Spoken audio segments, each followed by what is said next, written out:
NEET 2025 से एक चीज समझ में आई है कि पेपर अगर अच्छा आएगा तो भैया टॉपर के भी 720 नहीं आएंगे। सर आप देख लो सर, टॉपर के भी 720 नहीं आएंगे, तो भैया इसका मतलब क्या हुआ, जो लोग भी पैनिक कंडीशन में, हाँ सर, जो लोग भी पैनिक कंडीशन में पेपर में फ्रस्ट्रेट हो गए, बेटा टॉपर के भी इतने ही मार्क्स हैं, ठीक है, टॉपर के भी इतने ही मार्क्स हैं, तो 720 में 686 ही नंबर आए। और अगर आप देखो ध्यान से तो भैया इस बार मतलब अगर आप नॉर्मल अगर जनरल कैटेगरी की बात करें तो ठीक ठाक, अगर अनटिल आप बहुत ज्यादा खतरनाक स्टेट से, और हाँ जनरल कैटेगरी की बात की जाए तो वहां पर आपके लिए सबसे सेफेस्ट स्कोर आपकी बार बहुत आसानी से 520 के आसपास, 550 प्लस अगर मान ले यूपी और ज्यादा से ज्यादा उसके अंदर, ठीक है, 550 के लिए हम मान रहे हैं कि 550, अगर पेपर अच्छा है तो 550 हमारा कट ऑफ है, ठीक है। पिछले साल यही अगर जनरल कैटेगरी ने बात किया 650 के आसपास पहुंच गया था, ठीक है। तो देख लो कितना 510, मतलब इसको हम और भी डाउन कर सकते हैं, लेकिन मैं एक नॉर्मल स्टेट की बात कर रहा हूं, जैसे राजस्थान हो गया, इन सब का कट ऑफ थोड़ा हाई रहता है, हाँ हरियाणा हो गया, यूपी हो गया, बिहार हो गया, इनकी बात कर रहा हूं। बाकी अदर स्टेट्स में ऑब्वियस है कुछ लोगों में कम हो जाते हैं। मैं तुमसे बात कह रहा कि यार जनरल कैटेगरी में भी आपको 550 लेके आने हैं। अब खुद से सोच लो, नीट 2026 में यहां से लेकर यहां तक हो सकता है पेपर इजी आए तो फिर कट ऑफ हाई जाएगा। पेपर को रिस्पेक्ट करना शुरू करो, ठीक है ना, हाँ पेपर को रिस्पेक्ट करना शुरू करो, ठीक है। और जिन लोगों को लगता हो सिली मिस्टेक के मास्टर्स हैं, जो लोग भी सिली मिस्टेक्स बहुत ज्यादा करते हैं, मैं तुम्हें बार बार देखो हंसी मजाक में मजाक उड़ाता रहता हूं कि अरे बेटा सिली मिस्टेक कर गए, मोटी किताब से पिट जाओ, हाँ तुम्हें थोड़ा सा खुद को अपने आप को कहो, लेकिन तुम्हें बताऊंगा इसलिए बोल रहा हूं कि एक काम करना, इस बार सिलेक्शन अगर नहीं हो रहा है, नहीं हुआ है, कोई दिक्कत नहीं, लेकिन ये जरूर चेक करना, ये जो होता है ना बेटा, पार्टिसिपेट करो चाहे ना करो, काउंसलिंग लिस्ट जरूर देखते रहिएगा, क्योंकि ये देखने से ना आपको आपके एक एक नंबर की 1 मार्क्स की कीमत समझ में आती है। 1 मार्क्स की इंपॉर्टेंस क्या होती है ना बेटा, 1 मार्क्स एक क्वेश्चन की इंपॉर्टेंस क्या होती है, 1 मार्क्स एक क्वेश्चन की इंपॉर्टेंस क्या होती है, ये आपको समझ में आना शुरू हो जाएगा। नीट 2026 जो लोग सीरियसली पढ़ना चाहते हैं, और मैं बहुत प्राउडली बोलूंगा कि यार मेरे पास बहुत सारे मैसेज आते रहते, और कल परसों से जो लगातार मैसेज आए हैं उन सब में यही प्रॉमिस है कि सर जो हो गया है वो हो गया है, अगले साल हम अच्छा करेंगे। मैं बहुत प्राउडली, अभी सुबह सुबह एक लिंक्डइन पे मुझे किसी ने मैसेज किया है और मैं देख रहा था उसके मैसेज को, मैं मतलब लास्ट ईयर उसने मेरे से बहुत लंबा मैसेज किया था, बहुत लंबा मैसेज किया था, 2024 का मैसेज है, मैं देख रहा था वो मैसेज, अभी सुबह सुबह उसका मैसेज आया है, मैं उसको याद करके मुझे लगा मैं तुम्हें बताता हूं कब का मैसेज उस बंदे का। ओके अनुभा, ये देखो पिछले साल जुलाई 2023 का ये प्रॉमिस है, ठीक है, जुलाई 2024 जुलाई 2023 का एक प्रॉमिस है कि सर अब हो गया, जो हो गया है हो गया है, पेपर लीक हो गया था, जो भी हुआ, अब मैं इस साल से जुलाई से, ये जुलाई 23 2024 का एक मैसेज है मेरे पास। और आज सुबह का मैसेज दिखाता हूं, उसने प्राउडली शेयर किया है मुझे 585 मार्क्स 2738 रैंक, 585 मार्क्स 2738 रैंक, 2738, ठीक है, 2738 इज द स्कोर रैंक, ठीक है। और लिखा हुआ है कि finally the war is over, ठीक है। मैंने कहा बहुत बढ़िया। तो मैं चाहता हूं देखो यार, तुम्हारे जैसे ही लोग अगले साल यही सेम चीज करने वाले, ठीक है, सेम चीज यही करने वाले जो इस साल अपने आप जो तड़प मच रही है ना, बस कोशिश करिएगा नीट 2026 अगर पेपर अच्छा है, पेपर का लेवल अच्छा है, पेपर लेवल अगर अच्छा है, सर पेपर लेवल अगर आपका अच्छा है तो आपको इतना जान जाओ कट ऑफ कम होता है। मैं बार बार, उस दिन हम लोग मिल रहे थे, जिनका सिलेक्शन हो रहा था उनसे हम मिल रहे थे, 12th क्लास का बच्चा, मैंने उससे पूछा कि यार तुम्हें एग्जाम हॉल में नहीं लग रहा था कि यार मेरी गलतियां हो रही हैं, मैं कैसे करूंगा, तो तुम्हें एग्जाम हॉल में पैनिक अटैक नहीं आए? तो उसने पता एक बात बोली, और वो कॉन्फिडेंस जो होता है ना, जो बोलते हैं कॉन्फिडेंस, मैं बार बार बोलता हूं बेटा, आपको कॉन्फिडेंस किसी मार्केट में 2-4 रुपए किलो में नहीं मिलेगा कि कॉन्फिडेंस की खरीद के लेके आ जाए, नहीं मिलने वाला कॉन्फिडेंस। कॉन्फिडेंस कब आता है? प्रैक्टिस से। उस बच्चे ने एक बात बोली, और तुम लोग में से बहुत सारे लोग मुझे इसके लिए बहुत ज्यादा नापसंद भी करते कि यार बहुत क्वेश्चंस कराते। उसने पता है क्या बोला कि सर जब मैं पेपर में बैठा था ना,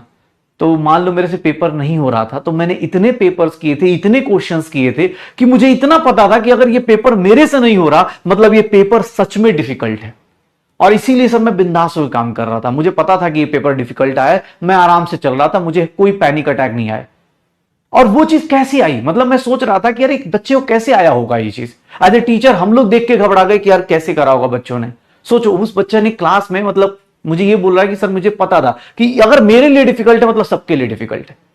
तो ये कॉन्फिडेंस कहां से आता है? ये कोई मार्केट में नहीं देगा, कोई टीचर नहीं देगा, ये तुम्हारी प्रैक्टिस है, तुम्हारा जो क्वेश्चन देखने का तरीका है, तजुर्बा है कि यार सर कोई भी क्वेश्चन आए मैं पता तो चली जाता है इजी है डिफिकल्ट है, डिफिकल्ट है तो ठीक है टाइम देंगे थोड़ा सा, हुआ तो ठीक है नहीं तो आगे चलेंगे, क्योंकि तुम्हें इतना पता चल रहा है कि सर इतने ही आ रहे हैं।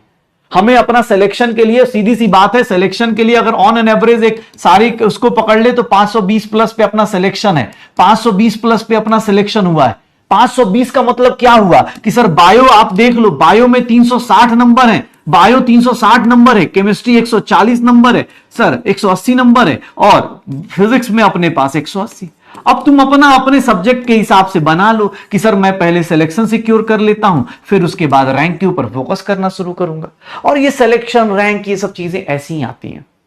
ठीक है। तो कोशिश करिएगा, कोशिश करो जितना हो सकता है, ठीक है। ये हम लोग सीधी सी बात है, अगले साल हम सब लोग नीट 2000 पेपर का लेवल जैसा भी हो, मुझे इससे बात नहीं, पेपर लेवल अगर कम आएगा, पेपर लेवल अगर आपका कम आता है कि हाँ सर नहीं सर पेपर लेवल कम हो गया, फिर से कट ऑफ हाई होगी, लेकिन सर इन सब में एक चीज कांस्टेंट रखनी है, याद रखना, इन सब में एक चीज कांस्टेंट रखनी है, पता है क्या? पेपर का लेवल जो भी हो, कट ऑफ जो भी हो, मुझे इतना सिक्योर करना है। मैं बस तुमसे ये चाहता हूं कि इसके ऊपर अभी से लेकर यूट्यूब पे लगातार वीडियोस बनाए जाएंगे, बनेंगे, मैं भी बना सकता हूं, कोई और यूट्यूबर अपना धंधा चमका रहा होगा कि अगले साल का पेपर इससे भी डिफिकल्ट आएगा, अगले साल, मतलब भोकाल सब जगह बनता है भाई, डर सब जगह बिकता है। तुम्हें इस बात से डरने की जरूरत नहीं, पेपर जैसा भी आए, मुझे बस इतनी चीज सिक्योर करनी है कि मेरा सिलेक्शन होना चाहिए, सिलेक्शन होना चाहिए गवर्नमेंट सीट में, बात खत्म। अब ये कैसे होगा वो आपको अब से स्टार्ट कर दो, जो हो गया वो हो गया, अभी आपके पास बहुत सफिशिएंट टाइम है, मोर देन सफिशिएंट टाइम है। लास्ट क्लास में सैटरडे को ही मैंने बहुत सारी मोटिवेशनल बातें करी थी, मैंने बोला भी था कि भाई साहब कोशिश करिएगा नेगेटिविटी से दूर रहें, आज का दिन भी बहुत अच्छा है। जितने लोगों को लगता है हाँ भैया जो थाला फॉर रीजन करते हैं, देख लो दिन बदलने वाले जो दिन होते हैं ना, वो कोई बहुत स्पेशल दिन नहीं होते, यही दिन होते हैं। आज से भी सोच लो, एक मन में विचार बना लो कि भैया आज से जो बीत गया वो बीत गया, अब जो करना है वो कर जाएंगे। यहां पर यार 11th का बच्चा पूरा बर्बाद करके 12th में एक साल में पूरा रगड़ दे रहा है। तुम्हारे पास तो कोई बोर्ड का टेंशन नहीं, तुम्हारे पास कोई भी टेंशन इस तरह की नहीं है कि बोर्ड्स देना अगले साल। सोचो तो तुम तो आराम से कर सकते हो, तुम्हें ना बोर्ड्स की टेंशन है, ना स्कूल के प्रैक्टिकल्स की टेंशन है, ना स्कूल की टेंशन है। तुम्हें सब्जेक्ट ओवरऑल थोड़ा थोड़ा आइडिया तो है कि ऑर्गेनिक होता है, इनऑर्गेनिक होता है, तुम्हारे पास एक एक्स्ट्रा बेनिफिट्स हैं। बस कोशिश करो कि 16 जून तक टिल सिलेक्शन, जब तक सेलिब्रेशन में नहीं पार्टिसिपेट करेंगे तब तक भैया चैन से नहीं रहने वाले, डेली उठेंगे क्वेश्चन करेंगे, डेली उठेंगे क्वेश्चन करेंगे, पक्का। रैंक, हाँ रैंक से फर्क पड़ता है, मार्क्स से नहीं भाई, मार्क्स कोई कट ऑफ नहीं होता, रैंक मेन फर्क पड़ता है, रैंक से मेन फर्क पड़ता है। भैया मुझे रैंक लेनी है यार, बात खत्म, मुझे अपना रैंक लेना है सिलेक्शन के रेंज में लेके, बात खत्म, इतना सोचना ही नहीं है, पक्का डन। अगले साल अपने घर में, हाँ अभी जो भी कंडीशंस है एकदम उलट कर देना है। मतलब मेरे फादर ने बहुत पहले, मतलब तुम्हें अब मैं ज्यादा अपनी पर्सनल लाइफ बताता नहीं, बट जहां पर मतलब मैं बहुत ज़्यादा परेशान था कभी अपनी लाइफ में ना, तो मुझे लगता था कि यार पैसा होना बहुत ज़्यादा इंपॉर्टेंट है, मतलब माँ बाप के पास पैसे होते तो हमें इतना नहीं सोचना होता, बहुत मतलब अलग अलग कभी कभी थॉट्स आते हैं। हम ऑब्वियस है जब पढ़ते हैं या करते हैं तो हमें लगता है कि यार हमारे पास भी बहुत ज़्यादा जनरेशनल वेल्थ होनी चाहिए थी पीछे से, मतलब ऐसे अमीर खानदान के बच्चे होने चाहिए थे। तो मुझे याद है कि मैं ऐसे बोलता था अपने फादर से कि यार, तो बोलते थे कि पता है जो हमारे पास अभी ऑप्शन है ना, एक ही चीज हमें सही कर सकती है, और वो है हमारा ये पेन, ये एजुकेशन जो है ना बेटा, रातों रात आपकी जिंदगी बदल देता है। अगर आप एजुकेशन सही से ले रहे हो, आपका रिजल्ट एक बार चमका, जो आदमी जिसकी कल कोई वैल्यू नहीं थी, आज से वो डॉक्टर साहब कहला रहा होगा। अभी मेडिकल कॉलेज पहुंचा भी नहीं है, तुम्हारे आसपास सारे लोग हाँ उसको डॉक्टर डॉक्टर बोलना शुरू कर चुके होंगे। ये पूरा का पूरा एजुकेशन एक ऐसी चीज है, एक रिजल्ट आपकी पूरी जिंदगी रातों रात बदल देता है। तो मुझे याद रहता है कि हाँ यार बात सही है, एजुकेशन एक ऐसी चीज है ना कि बस वो पूरी जिंदगी एकदम स्विच कर देता है। अभी जैसे बहुत सारे लोग ताने खा रहे होंगे, किसी घर वाले डाउट कर रहे होंगे, कुछ अपने ऊपर डाउट कर रहे होंगे, भाई सच बता रहा हूं, ये सब चीजें सोच के टाइम वेस्ट करने का कोई फायदा नहीं। उठो और चल पड़ो, ये सोचो ही मत कि कितना बीता क्या बीता, अबे जो है कर लेंगे, ठीक है। एक ईगो पे ले लो ना बात, जैसे हम लोग पढ़ते थे तो उस टाइम एक ईगो पे बात आ गई थी कि भाई ऐसे कैसे, मैं मतलब ये सोचता था, मैंने कहा यार ऐसे कैसे, मतलब एक चैप्टर पढ़ा मैंने अपने हिसाब से प्रैक्टिस करी, मान लो जैसे फिजिक्स में अपनी मॉड्यूल करा, अपना जो भी बुक करा, ये सब मैंने कहा ऐसे कैसे क्वेश्चन पूछ ले रहा है यार क्लास में, ऐसे कैसे, मतलब क्वेश्चन ऐसे कैसे पूछ ले रहा है। ईगो पे लेके बैठ जाते थे कि ऐसे कैसे नहीं होगा। जैसे मैं तुम्हें चैलेंज करता हूं कि ऐसे क्यों नहीं हो रहा, मैं केबीडी करा रहा हूं, तू सोच के बैठ कि मैं ऐसा क्यों हो रहा है। सर मुझे 24 घंटे पहले बोल देने कि बेटा कल क्वेश्चन पूछूंगा। तुझे देखा होगा मैं मक्खन नहीं लगाता भाई, सीधी सी बात है। मुझे कोई मतलब नहीं कि यार तुम्हें, सीधी सी बात है, बहुत सारे लोग बहुत सारे उल्टी पुल्टी बातें कर सकते हैं मेरे बारे में, लेकिन मुझे पता ही नहीं यार, प्रैक्टिस करेगा तभी आगे जाएगा। मक्खन लगा के मैं तुझे फील गुड वाला टीचिंग करा दूं कि भैया गजब फील आ रहा है सर, और एग्जाम में जाके तू सोच ही ना पाए, तो उसका कोई लॉजिक नहीं है। तो ईगो पे लो कि हाँ यार सर ने बोला है ये फॉर्मूला आता है तो मुझे भी ये करना है, ऐसे कैसे नहीं होगा यार। अगर सर ने ये फॉर्मूला कराया है, उसी के ऊपर क्वेश्चन करा रहे, उसी थ्योरी के ऊपर क्वेश्चन कर रहे, तो आखिर मेरे दिमाग में क्या है कि मैं सोच नहीं पा रहा। इसको ईगो से कनेक्ट करो, सीखने का ईगो रखो कि हाँ यार गलत हुआ, कोई बात नहीं सर, अगली बार। ऐसा होता ना कि यार, ये होता है एक हेल्दी कंपटीशन, ये होता है कि अगली बार